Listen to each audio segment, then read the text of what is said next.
বাড়ি কাজ করতে এসছি, কাজ করে যাবো না যে এখানে ময়লা ওখানে ময়লা, আনাচে কানাচে সব জায়গায় ময়লা। ময়লা তো থাকবে, ঝাঁট দেবো, ঝাঁট দিয়ে মুছবো, মুছে তবে তো আমি যাবো। তার এত তাড়াহুড়ো করলে হবে?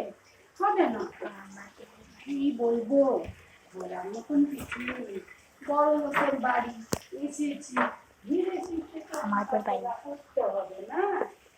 হ্যাঁ, নাহলে আবার গিন্নিমা বকাবকি করবে। এই বকাবকিটা কি আর ভালো লাগে বলবো? মোটেই ভালো লাগে না। মাদের বাড়ি মোটেই ভালো লাগে না। তাই জন্য বাবা, যেমন খুশি করে তো আর কাজ করা যায় না, তেমন ঘন্টা খানি তো ভাত দিয়ে উঠতেই লাগবে। বললে হবে? বাপরে বাপ, চলো তাই করি।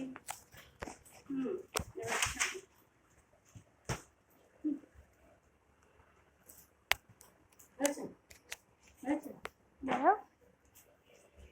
যাক বাবা, তার মধ্যে একটা দুষ্টু মেয়ে আছে। এই দুষ্টু মেয়েটা আমার পেছনে যা লাগে, লাগা শেষ হয়।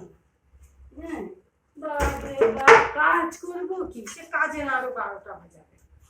হ্যাঁ, চলো এমন করে আর কাজ করা যায়? তাও করি, কি করব, গরিব মানুষ।